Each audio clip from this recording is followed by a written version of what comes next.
Hello there. My name is Naresh Lachmandas. I'm a principal and senior fellow with Avasant. In prior roles, I was CIO at General Atomics, L3 Technologies Comp-Systems West, and City of San Diego, and virtualized cloud platforms.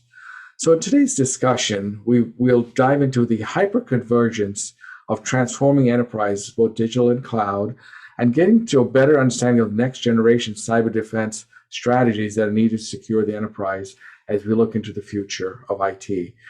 We have leading cloud security thought leaders coupled with a board member to get a perspective on trends, innovative strategies, and solutions to address the challenges of increasingly digitally transformed organizations.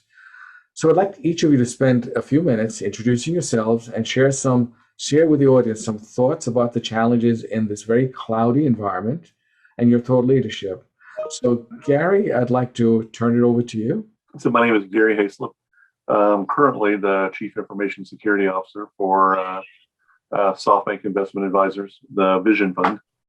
And kind of looking at the topic that we're discussing, I guess the big thing for me, what I'm seeing with the new types of threats in the environment we're in is how do you provide data to your employees no matter where they're at on the planet and make sure that that data gets to them securely and that they're able to access your SaaS apps and that data no matter what network they're on or what device they're using, and that it's a secure connection and that you're protecting your company. Great. Thank you, Gary. John, your thoughts? Yeah. Hey, thank you, Naresh. And hello, everybody. I'm John Caruthers, currently an Avasant Fellow and BSO with Evotek here in San Diego, which is a solutions provider company. I come from 28 years in the FBI, where I investigated a variety of criminal activity, but significantly ended my career leading cyber programs for the FBI and what I called my geeks with guns, or my cyber agents, as we focused on cyber criminal and nation state threats. And, Naresh, I am not a technologist, but I bring a lot of thought and perspective to a conversation like this. And I'm extremely honored to be a part of this with both Gary and Drew, who I respect a lot, and also respect you a little bit too, Naresh. Thanks for that little bit. Drew, turn it over to you. Thank you, Naresh, and John as well, and Gary for that. And so Drew Martin, I've been a CIO for a couple different companies based in San Diego, Sony Electronics, Lytix, DriveCam, and then most recently Jack in the Box. And in that role, I've also gotten involved in some local non-for-profit boards and for-profit boards. And as a CIO, typically in the intersection of, working with the technology teams and security teams and CISOs, and trying to communicate with the board around what are the risks and what are we doing to mitigate those risks, and trying to get the board comfortable with what is appropriate action to take, and navigating those waters in such a dynamic environment is tricky. So happy to join today to discuss how that works as well. Thank you, Drew. So, picking up on what Drew just said, from a digital transformation, it's crucial to remain competitive in this day and age. Drew, as you're a board member, and Gary, you're also an advisory board member. And your priority is the shareholders. That's key for all of us. So what are some of the challenges to get companies to make that shift, to drive towards the cloud, but also from a security standpoint?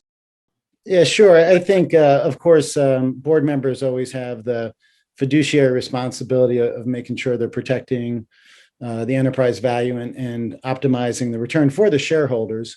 And that involves a lot of, being on the offense in terms of trying to make sure there's growth and they're satisfying the customers, but also addressing risks. And I think certainly things around data can be leveraged more and more these days as a way to drive growth, both to reach customers, give them better experiences, and in many cases, actually monetize the data that they get through that.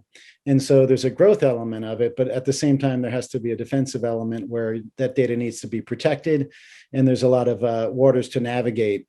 So I think it's interesting that cyber's turned a little bit from what had been more of a defensive risk management only, to now it's a little bit more balanced around, hey, there's this great opportunity around data, and we need to leverage that data and exploit that data, but at the same time, managing it to make sure that protecting that data through, against not only ransomware, but any kind of improper use of that data. So it's been a little bit more balanced lately, from not just being defense to also data is being exploited and leveraged for growth. Great. Gary, your thoughts? I mean, it's much, on what Drew was saying, meetings that I've been in, obviously the discussion is, how is the company going to succeed, get ahead, start this new product, get into this new, series working with customers. And it's been understanding about risk, understanding the risks and then understanding, okay, the costs to manage those risks. And, the many of the stuff now is leveraging cloud. It's leveraging tools that, that you can do some really interesting stuff with data. But again, every decision you make, every technical decision, you can see the benefits. Hey, we're going to be able to go ahead and get these customers, or get, we're projecting, this, and from a resources perspective. But what's the cost going to be? What new risks are we going to accept or have to mitigate? And it is a balance. It is a balance that you have to go and take a look at. I don't think you can, get one without the other.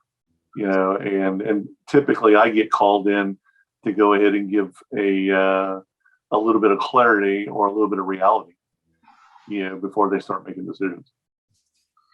That's interesting. Go ahead, John. Yeah, sorry, Naresh.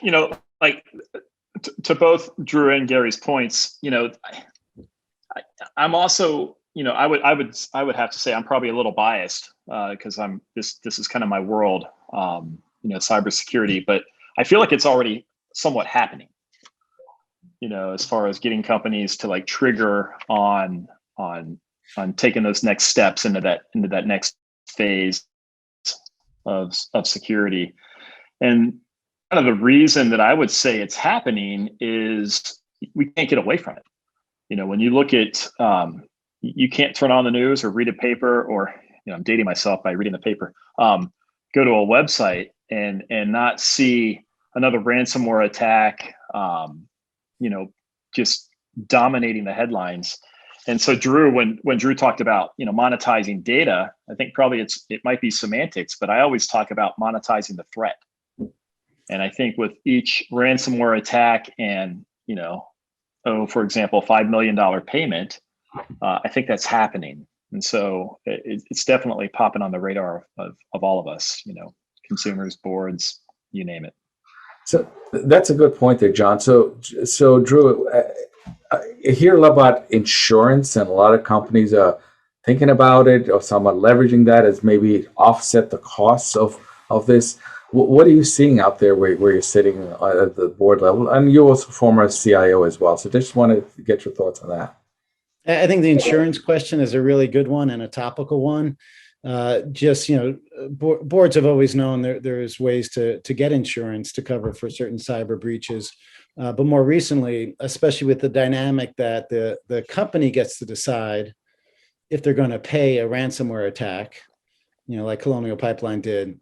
And the insurance company doesn't really get to make that decision, but they have to cover it with a lot of their policies. So the effect of that over time is starting to be already either increased insurance premiums or excluding that from the insurance policy. So that's, to kind of what Gary said before, the boards are just making trade-offs on costs of mitigation versus effectiveness and all that. So one of the things that's going to enter into the equation with boards is going to be this new price tag for insurance, or the choice to not be insured and take your chances on whether or not you pay the ransomware fees out of your own bottom line, or if you don't pay and suffer those consequences. So the insurance angle is very dynamic. Just in the last couple of weeks, people are starting to look at the rates going up, or the coverage is not being including the payoff of the ransomware. That's an interesting point. And one thing you might want to remind your board members as well is you don't want people like John with the FBI hats showing up in your office when there's a problem. So it's never fun. That's how I first met John, by the way. So, sorry, John, I had to break it up. And this might be no, I got you, Naresh. This might be a good time for my public service announcement. With speaking of FBI hats, with mine on, I was in a recent discussion where somebody made the statement that paying the ransom is not a crime here in the U.S. And I was like, whoa, that is absolutely not true. And let me explain that and unpack that just a little bit. The Department of Treasury has an OFAC list, right, which is the Office of Foreign Asset Control. And typically on this list is your international terrorist groups. And what happens is if you as an American company or individual pay somebody on that OFAC list, you're basically guilty of potential federal crime. Doesn't sound like it has anything to do with ransomware, right? But for the fact that last year, Department of Treasury put on a Russian ransomware enterprise onto the list. Now, the name of that enterprise is called Evotek. You can't make this stuff up, right? The name is actually Evotek. They are on the list. Now, if you as a board or the executive management or the C-suite want to try to play that game of, is the person holding my data ransom or enterprise, are they associated with this group? That's going to be a question that you have to make that decision on, because if they are and you pay them, you potentially are in violation of a federal crime. So I did want to kind of throw that out there, and I'll now let everything get back to regular programming. So, but that's an interesting challenge that enterprises have, right? I got my data at risk, my business is stopped. What do I do? Gary, what are your thoughts on that front? Well, I mean, it's, what you're seeing is, as John was saying, you now got a whole class of, when I find this really interesting, is you've got a whole new business of negotiators. So you're not paying the person that's hacked you and is ransomware your stuff. Instead, you're paying some third party, and you're just paying them for a service for them to negotiate for you, and they handle the negotiation and they handle paying the Bitcoin. And of course, typically they are some organization or company outside the United States, that specializes in dealing with dark web criminal entities, and we started seeing some of those, and I've had multiple peers of mine that I've talked to that on their in their cyber insurance coverage, the rider for ransomware and everything had like a third party, had particular, there was a whole discussion of either the insurance company already had somebody selected, or they themselves could pick the company to go ahead and do the negotiation for them, and even some of them I've heard actually had like Bitcoin wallets where the companies could go ahead and put, I guess, money in a wallet, and let it sit just in case, when you needed to go ahead and roll it out. This whole thing is, when you look at it in a lot of ways, it's opened up a whole bunch of different industries. A lot of them are not very good industries, that you as a board member, you as a CISO, do not want to have to go ahead and work with and deal with. But in today's day and age, it's almost become the norm, from the things that we're seeing and the types of attacks that we're seeing on organizations. And there isn't any like, they only attack schools and hospitals, or they only attack big companies. We're seeing now they attack pretty much a little bit of everything. I mean, almost anybody's, at risk if you connect to the internet, and you basically get stupid. You're not following hygiene. You're not protecting yourself. You're protecting your networks and protecting your data. The risk out there is definitely substantial. No, this is good. So I kind of let this drift a little bit for a reason. I know it's, but I think it's important for everybody to realize is, yes, we're doing digital transformation. We're going to the cloud. We need to do this. It's business continuity, but we got to make sure we secure our environment. We want to avoid everything you guys just talked about, right? Paying that ransomware, dealing with the federal government, and and the likes of John showing up in my office type situation. So it's important that we keep that in the back of our minds to see. I know, Drew, as you're dealing with board members, okay, you have to make an investment. You got to protect your data, right? And somewhere along the line, you want to avoid hearing from Johns, right? So food for thought. I'm just saying, laying the foundation for the rest of the discussion. Yeah, just to kind of tie a few things together, on the insurance decision, that's a decision boards have to make. And one of the things that I heard about was that these ransomware attackers will actually research, who has insurance, knowing that company would be more likely to pay. So that's one issue. And then, and they'll not only research, but during that reconnaissance piece, they'll know exactly how much your insurance retainer is for.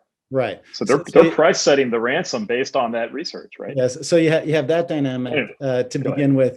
And then, you've also got like the more recent flavors of ransomware, like we're all familiar with Scripps Healthcare in San Diego. And that was a double attack in that it's called the Conti malware. And it's a combination of ransomware, but then it also exfiltrates the sensitive data.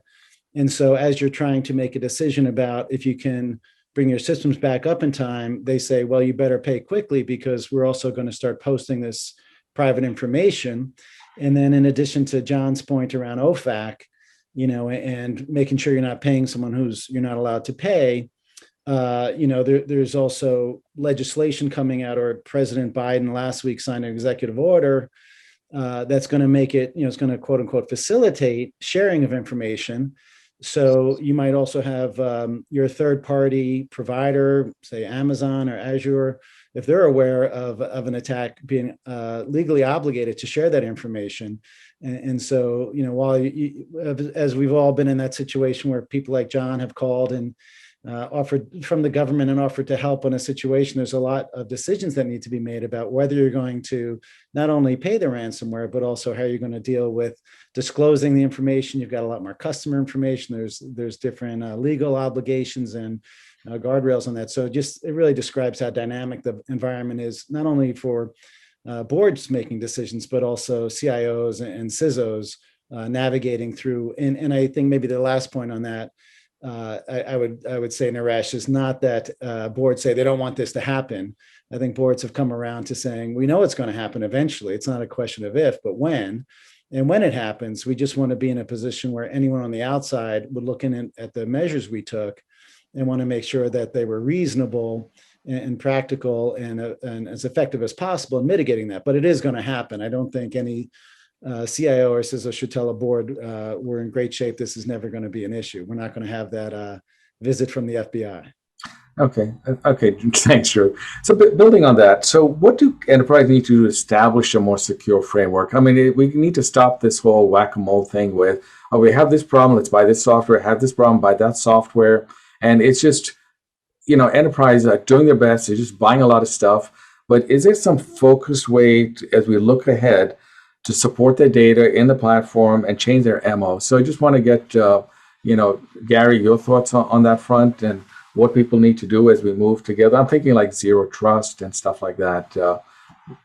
Turn it over to you. Well, I mean, as Drew said, the recent executive order from President Biden touched on a lot of these issues.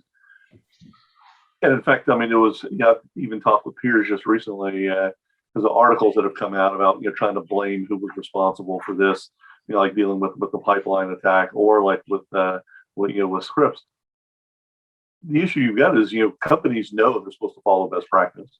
Companies know that they should be following some type of framework to manage the risk, and they should be going ahead and getting at least certified or at least following some type of methodology of putting controls in place and how you're going to monitor them and being able to manage your risk.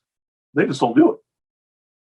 Or the fact that when you really think about it, it's a continuous process that takes discipline to go ahead and do it.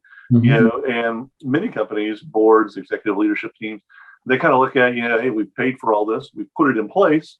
Obviously, it's working. We haven't got an attack, but it's quiet. Nothing's happening.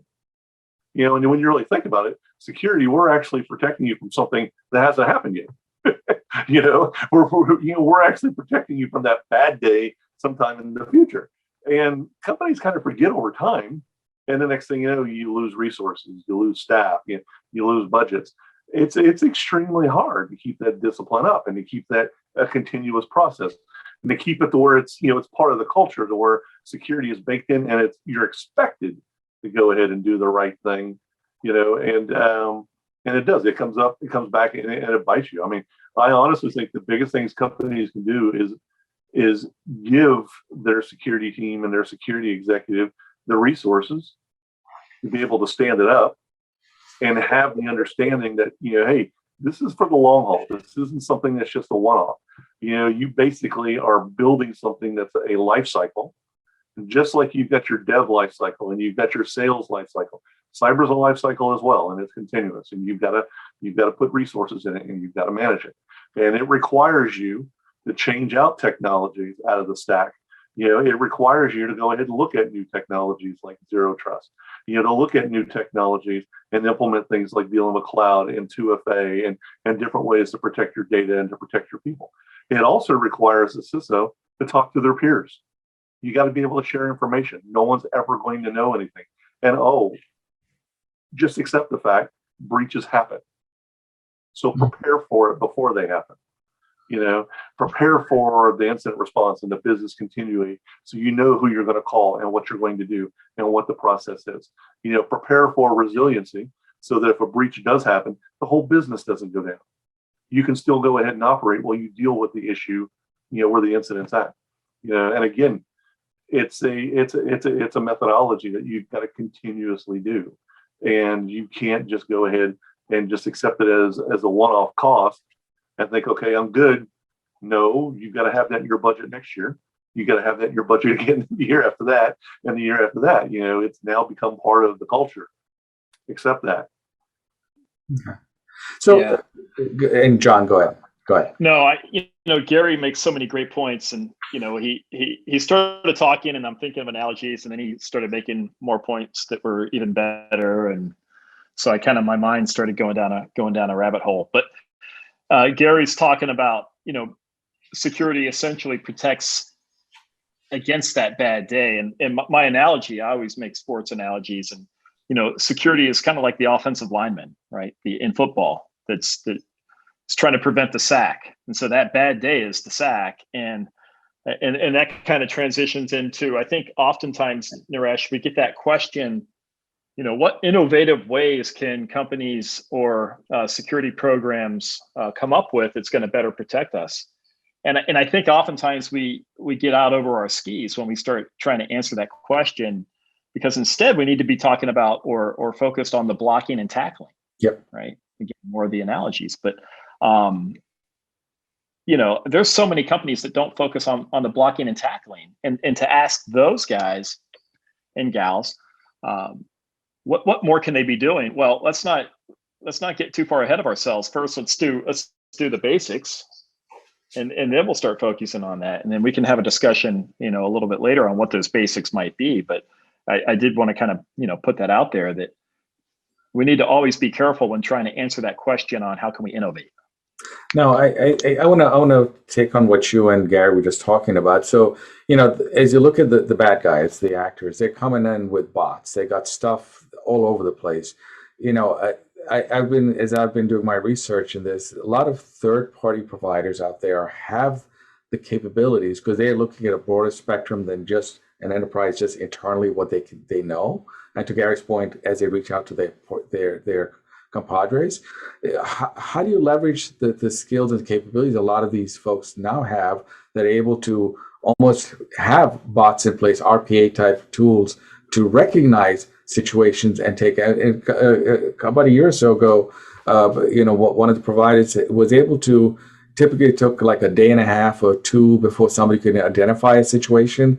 They were able to identify it and block it in 45 minutes, right? So before the damage occurred. So again, not saying they can cover everything, but to your point, the blocking, tackling, leveraging new capabilities, new technologies, providers that have a broader spectrum. So in the situation that happened a few months ago as well, where they will throw 500 bodies at it, identify the problem, and then trickle it down and resolve it, right? So most companies don't have those skills and those capabilities to jump in there. So that was one thought. So I'll turn it over to you guys and get your point. I wanted to maybe, Naresh, add one other thing, just in response to what Gary was saying. I think hopefully you're dealing with a board that understands that they read the paper like John does, or go online like the kids do, and they're well aware that this is an area that needs to be addressed by a board.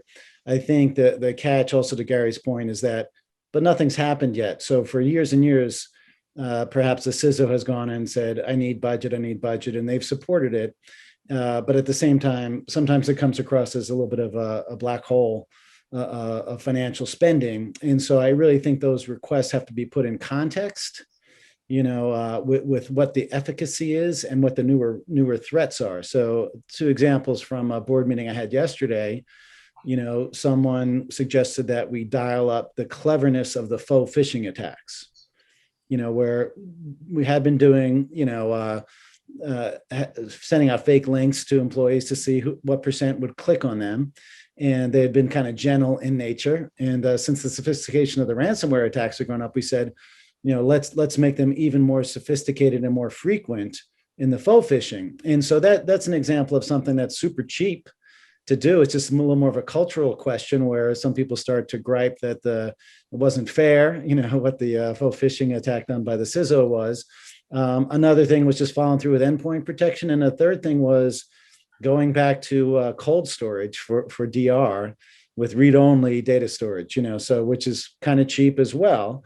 But in the events of a ransomware, which now they are trying to, the attackers are trying to go after the backup copies of the data. Mm-hmm. So those are just some examples where when you ask for that additional money, which most boards want to support, you need to put it in the context of, well, this is a new threat that's happening, like they're attacking the backup. So here's the response. And here's some other things, still employee education is still one of the most cost-effective ways to mitigate the risk of ransomware. So be careful as a CISO not to present the request as, hey, I need a blank check because the boogeyman is out there and we really can't spend enough to stop that. It has to be put in a context of what's reasonable.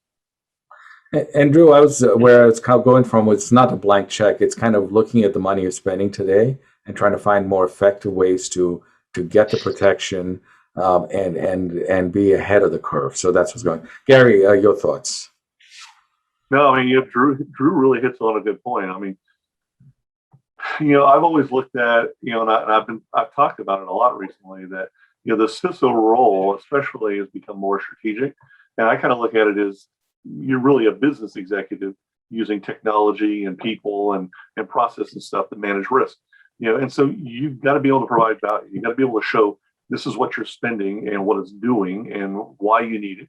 And, and I have no problem at all, going ahead and partnering with third parties because I can't build everything. Mm-hmm. And there's going to be some things, that your organization, there's just no need for it. Like there's no need for me and my company to build a SOC when I can just partner with a third party who does it a lot better. And they've got the technology and the skill sets and I can trust these guys and I can leverage them with my team, just like, in my cyber insurance, for incident response, I want to go ahead and have a third-party responder to assist us. So if it does get bad, I don't have people that know forensics. I don't have hired forensic experts. So let me have, that person to be on call if I need it.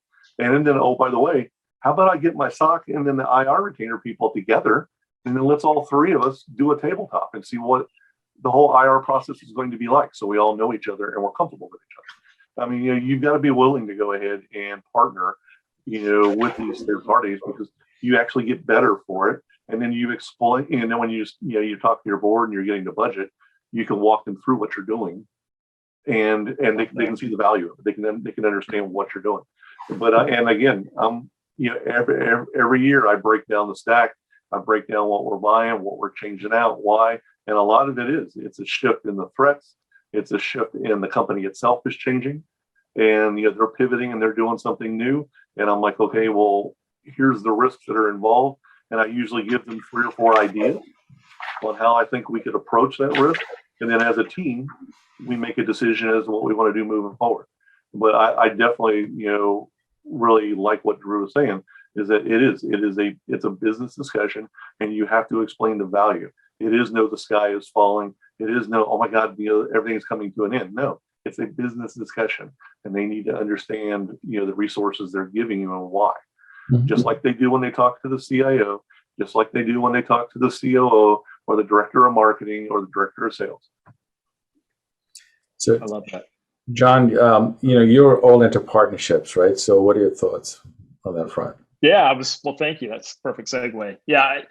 First of all, let me back up. One of my goals with any panel is to have a fellow panelist say that they really agree with me. So I'm aspiring to be like Drew and get some of Gary's praise. But like when you look at the common operating picture, Naresh, and it's quite frequently or historically been people, process, and technology. Gary, you just validated something I've been kind of pushing for a while now, because you kind of add partnership into that. So it's like people, partnership, process, and technology. I think that's so vital. It really does take a village. When you look at the adversary that's targeting us, no matter the size of the company or the industry, some of these nation state attackers there's no way that we can defend ourselves unless we have a village, and even the largest companies that we have aren't equipped for the arms that are being brought to bear upon them, when it comes to the attacks. And so to kind of, for me, from your initial question, kind of bringing it full circle, yeah, absolutely, we should be leveraging third-party resources. And again, it kind of goes back to what you said, making that financial decision on where to spend those resources. Is it all internal? Probably not. Is it all external? That would be a discussion, but likely a hybrid or a blend to really fully protect yourselves as best as possible. So. That's great. So just building on what you just said about people, process, technology. So some things I'm thank you. Something I'm noticing on the aerospace defense side, the DoD is really driving for something called maturity levels, CMMC, which is Cybersecurity Maturity Model Certification.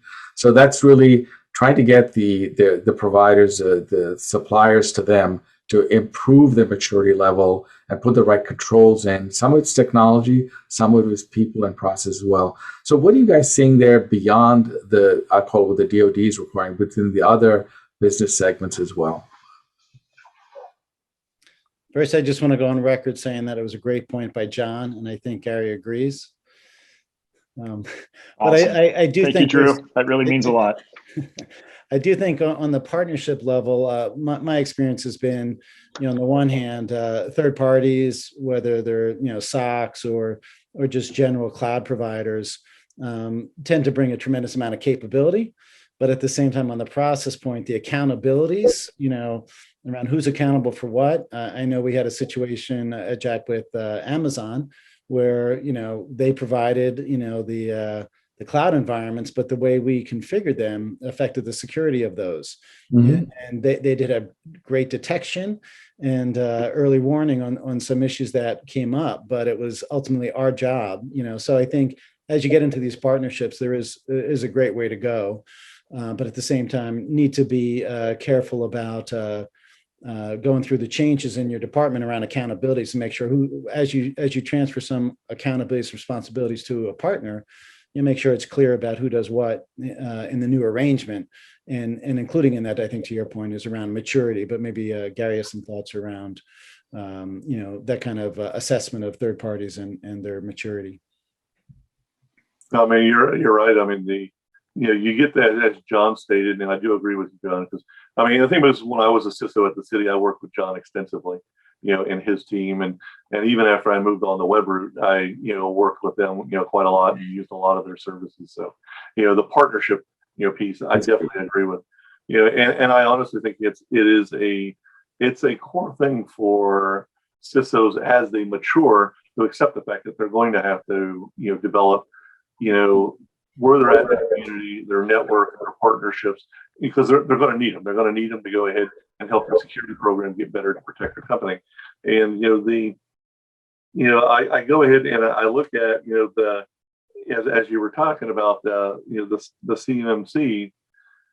A lot of my counterparts that are on the federal government side and on the DoD side, where they're looking to go ahead and get these contractors to at least meet some level of protection, some level of controls, some level of certification, so they can say, okay, if you're at least at this level, we know you should have these controls in place.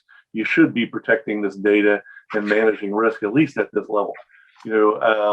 I actually hope to see, there's a lot of it already in the financial services industry. And I do see more of it coming out in other companies as well when they go ahead and they focus towards doing ISO or doing NIST. But this is the first time where I've seen where they just go ahead and say across a whole large swath, if you're going to do business with us, you need to go ahead and implement this and prove it. And the proving piece is the hard part. Not only do you got to prove that you're meeting it, but again, you got to maintain it. You got to go ahead and make sure it's in the budget every year. You got to have a third party assess that you're maintaining it and that it's at a viable level and that you're at this level of risk. So it's going to be interesting to see this get fully implemented. And I honestly, would love to be able to see something similar, in other industries as well. Myself being in the financial services industry, I'm already dealing with it, but to me, it's like anything that we can do out there to help companies embrace and accept the fact that you're going to have to follow, some type of framework like this, some type of a methodology, to at least give you where to start, what controls to put in place, what kind of partnerships you should have, what type of services, you should have. So that way you're just not, picking it off of a tree, you're just not kind of, just kind of guessing. You are following more than a best practice. You're following, a process that's been accepted and it is proven that it's going to go ahead and help you. And you can tune it. You can make changes to it depending on the business and what services you need and how the business is going. And obviously you've got third parties like John who can, come and help and say, hey, this is what I recommend and this is how I would change because of how, your business is and what your teams are doing. Right. So just want to take a few minutes now for each of you to maybe share some of your takeaways, and so we can go ahead. So Drew, I'll start with you.